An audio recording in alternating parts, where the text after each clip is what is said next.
aspiring independent filmmaker knows just how difficult it is to make a film, and once it's done, the real work begins. Well, our next guest says his mission is to bring underground movies outdoors to the masses. Joining us today is co-founder and director of Rooftop Films, Dan Nuxoll. Thank you for being here, Dan. Oh, thank you for having me. It's great to be here. Hi, Dan. So let's talk about these rooftop films. Sure. What do you have against being indoors?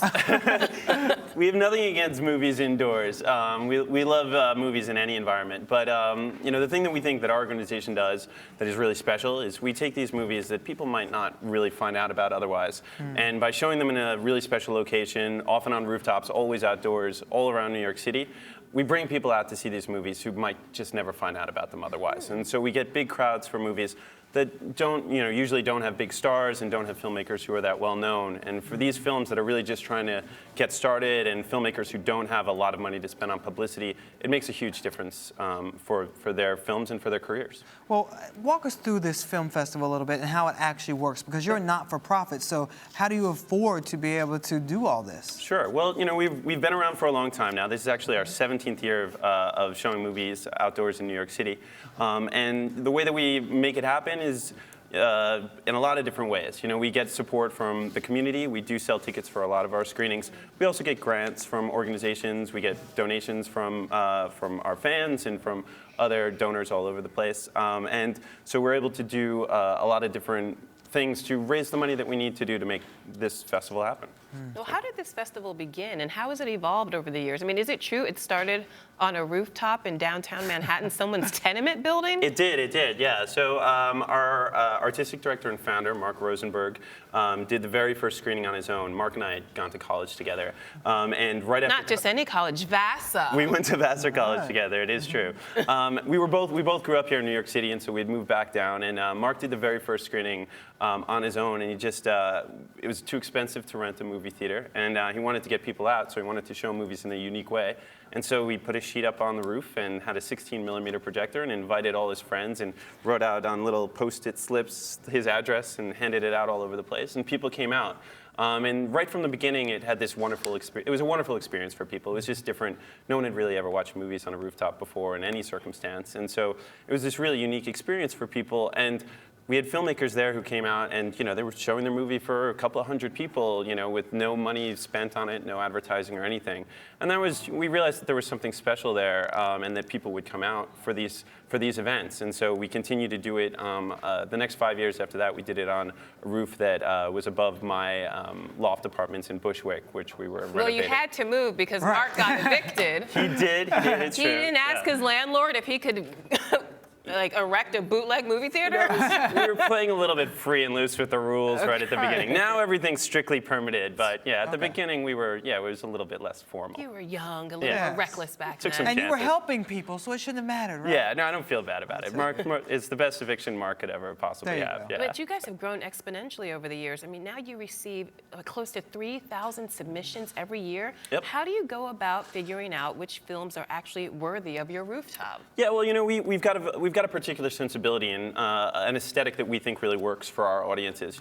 The thing that we really care about is we really want to find filmmakers who are doing something different, something that's really exciting, something that touches a nerve, that does something that hasn't been seen before. So we also like filmmakers who are really bringing their lives and the lives of their communities to the screen. So we're looking for people who are showing the way that life is actually lived. And even if it's a fiction film, it's very often films that really speak to the way that life is lived in America and around the world today. And so that kind of energy, we think, really works in this environment where people are coming together. It's outdoors, and you're on a rooftop, so it's a little bit private, but it's also part of the city. And we want people to feel that sort of communal sense and that sense of being together. And so that really contributes to how we pick the movies. All right, well, let's get to some of these movies, because you brought 3 clips to show us today. And the first one is 12 O'Clock Boys, which actually explores the life of Baltimore bike gang, right? It's a dirt bike gang, but in Baltimore, really? Yes.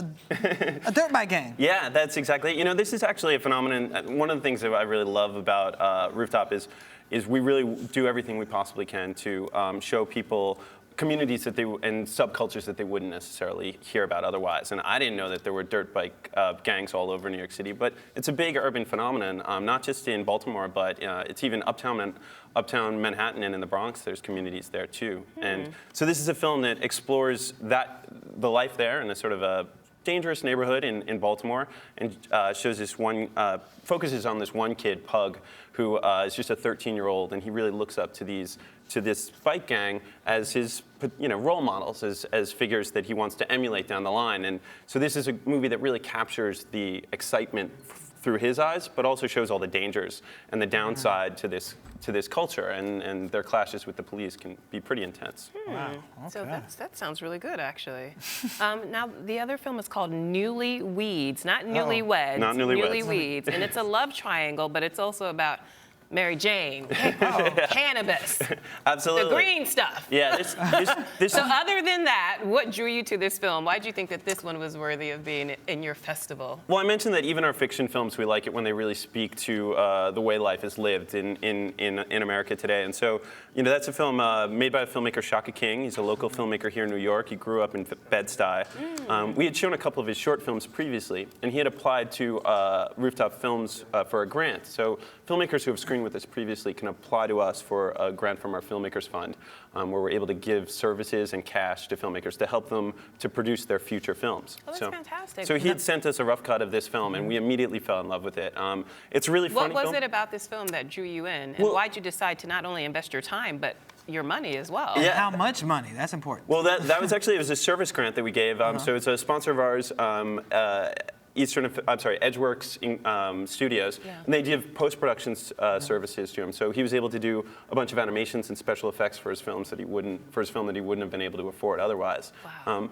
And it's a movie that it's really funny, and it's got there's a lot of star power and charisma to these performances. But it's made on they didn't have a lot of money. They had very little money to make it happen. They shot it in Bed-Stuy, right around where he grew up, and we really felt that he captured the flavor of this community and the lives of these characters. Really spoke to real issues in the inner city all over the country, but very particularly to Bed-Stuy, and that really excited us. And we're actually, when we do our screening, we'll be doing it on a rooftop just a couple of blocks away from where they shot it. Oh, Nice. really? On what street? Do you Yes, know? we gotta know this. Our screening will be on, it'll be just right off Myrtle Avenue on Waverly in Clinton Hill. Oh, my God, you still live right over there. Yeah, Oh, so Lord. Trilock Fusion Arts Center right there. So it's a really wonderful I'm place. so and we'll be there. showing it on the roof there. I'm yeah. so there. Come on out. I used to live right on the park. That's great. It's I could have been in this film.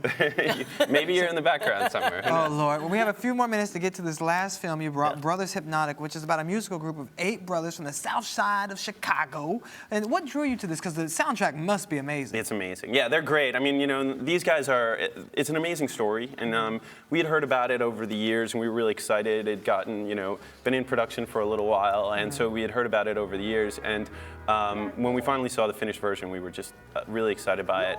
It's a movie, again, that really captures their lives. And they have this incredible life story. Their father was an anti-establishment jazz genius who had been coaching them to play the horn since they were kids. And so they're all magnificent musicians, but they also really have these really strong core values that they stick to, because their dad really believed that things had to be done the right way and that they should never sacrifice their honor for success. And so it's just, the performances are amazing, and when we do the screening tomorrow night in Metrotech Commons in downtown Brooklyn, we're going to have the guys after the film. They're all going to be there and put on a live deluxe performance afterwards. So the soundtrack is great, but it'll be even better live. And it's like great music and deep life lessons as well. Absolutely, yeah. Nice. All right. So where can we get a full list of what films will be showing this year? So you can go to rooftopfilms.com, and our full schedule is up there. We'll be announcing a couple of other screenings in a couple of days as well. So there'll be more going up there. So people should join our mailing list and like us on Facebook and stuff and find out all about what we've got going on. All right. We go through August 17th, so all summer. All summer. That's great. And we'll have to check out some of those films ourselves. Fantastic. I All hope you right. do. All right. You're on the Thank- guest list anytime. All right. I Thanks love for to being hear here. that. Thank We you. appreciate it. And if you go to see any of the films at the Rooftop Film Festival, tell us about it by tweeting us at Arise TV 360.